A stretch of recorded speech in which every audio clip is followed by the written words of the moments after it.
Pre.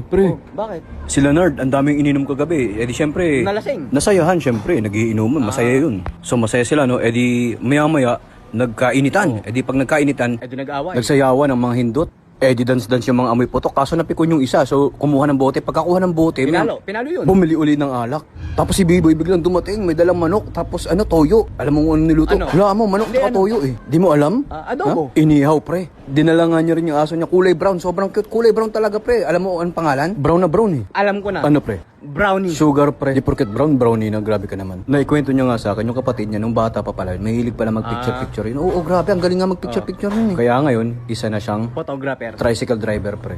Inabot sila ng umaga, pre, kakainom, alam mo ba? Tapos nagising yung nanay ni Nard, nagalit. Sumigaw, sabi, Hoy! Tumigil na kayo? Ilabas ang pulutan! Ang bait pala ng mama nun, grabe. Ay, ganun? Oo, di kaya ng mama mo, Killjoy. Killjoy kasi yun si Aling Sonia eh. Alam mo kaninang umaga, si mama bumili ng inumin. Kaninang umaga? Anong inumin? Ano? Kape. Oh, tapos? Alam mo kung anong kape? Ano? Nasa pack.